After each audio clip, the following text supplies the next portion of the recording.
vaxtınız xeyir. Bugünkü dərsimiz olacaq hardware. Ümumiyyətlə, informatika elmi 3 hissədən ibarətdir. Hardware, software, bir də brainware. Hardware deyəndə ancaq aparatları, fiziki olaraq gördüyümüz qurğuları nəzərdə tuturuq. Proqram təminatı, yəni software, bütün proqramlar toplusudur. Sonuncu gəlir brainware, o isə bütün algoritm hissəni əhatə edir. Gəlin hardware-də birinci yaddaşlardan başlayaq. Ümumiyyətlə, funksionallığına görə iki cür yaddaş var. Var daxili yaddaşlar, bir də var xarici yaddaşlar. Daxili yaddaş qurğuları kompüter üçün əsas vacib olan yaddaşlardır. Xarici yaddaşlardan isə biz sadəcə informasiyanı uzun müddət yadda saxlamaq üçün istifadə edirik. Gəlin daxili yaddaş qurğuları ilə tanış olaq. Deməli, birinci yaddaşımız gələcək RAM yaddaş. RAM yaddaşın digər adları da var, hansı ki qəbulda biz onları görə bilərik. Əməli, operativ və müvəqqəti.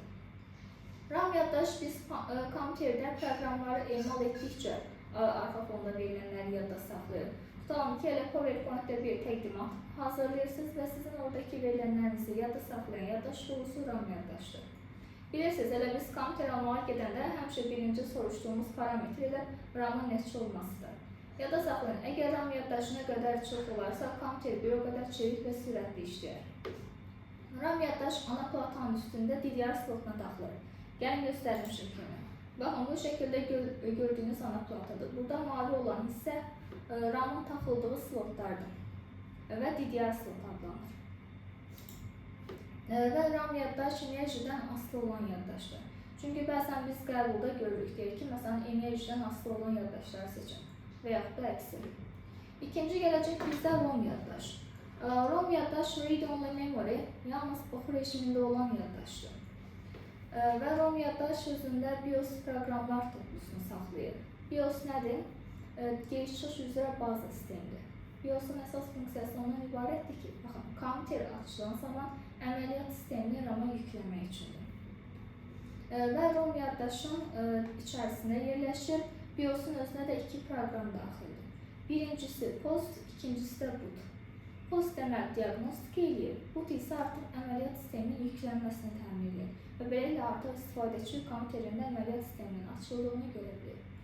Əgər sual kimi bizə düşsə, yadda saxlayın, birinci BIOS yüklənir, sonra əməliyyat sistemi. Növbəti yaddaşımız gələcək cache yaddaş. Cache yaddaş sadəcə RAM-a müraciəti sürətləndirmək üçündür. Cache yaddaşın iki dənə səviyyəsi var. Var birinci səviyyəli, bir də var ikinci səviyyəli. Birinci səviyyəli cache yaddaş mikroprosesorun daxilində yerləşir. Mikroprosesora bəzən qısaca prosesor da deyilir, ikisi də doğrudur. İkinci səviyyəli cache yaddaş isə mikroprosesorla RAM-ın arasında yerləşir, yadda saxlayın. Və cache yaddaş da kifayət qədər sürətli yaddaşdır. Növbəti gələcək bizdə register yaddaş. Register yaddaş deməli bizim ən sürətli və ən kiçik tutumlu olan yaddaşımızdır. Register yaddaş mikroprosesorun uyğularında yerləşir. Baxın, burada şəkildə gördüyünüz mikroprosesordur. Burada nöqtə-nöqtə olan hissələrdə yerləşir register yaddaş və həcmi bitlərlə ölçülür. Növbəti gəlir CMOS yaddaş. CMOS yaddaş konfigurasiyanı, vaxtı, tarixi və zamanı yadda saxlamaq üçündür. Sonra flash yaddaşımız var. Deməli, yadda saxlayın. Flash yaddaş ROM yaddaşın sadəcə yeni versiyasıdır. Buna IT sahəsində qısaca PROM, yəni Programming ROM da deyilir, yəni yenidən proqramlaşdırıla bilən daimi yaddaşdır. Ən sonuncu bizim bir yaddaşımız da var, o da video yaddaşdır. Video yaddaş nədir? Kompüterin ekrana çıxarılan video təsvirlərin yadda saxlanılması üçündür.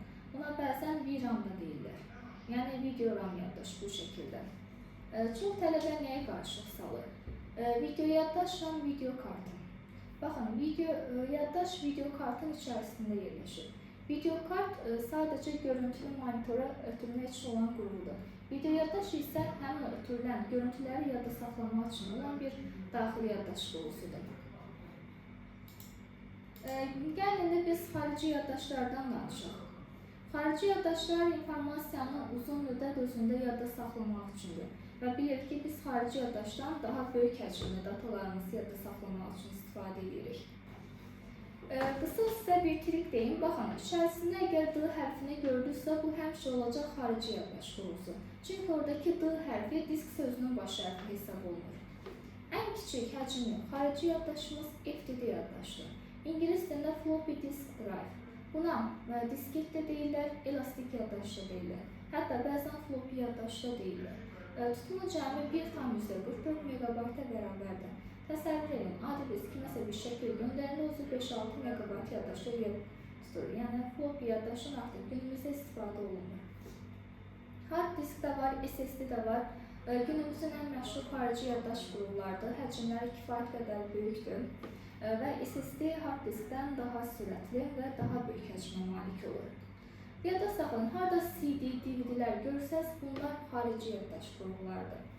Burada düşünə bilərsiniz ki, CD-R, bir də CD-RW. Yaxşı, bunlar nədir? CD-R-də biz diskdə sadəcə informasiyamızı yadda saxlaya bilirik. Amma CD-RW olanı həm yadda saxlaya bilirik, həm də sonradan silə bilirik. DVD-də həmçinin. Bir də bizim başqa xarici yaddaş qurullarımızdan flash kart var. Və yaxud buna oxşar bir ad gördük. O flash yaddaşıdır. Flash yaddaş daimi yaddaşdır, bu onun yeni versiyasıdır. Flash kart isə bildiyimiz xarici yaddaş qurulusudur. Bir də bizim xarici yaddaş qurulumuz var, o da streamerdir. Streamer informasiyanın maqnit lent üzərində saxlayan xarici yaddaş qurulusudur. Əslində streameri biz çoxumuz bilirik. Əvvəlki toy kasetləri vardı. Baxın, onun elmi dildə adı streamer hesab olunur.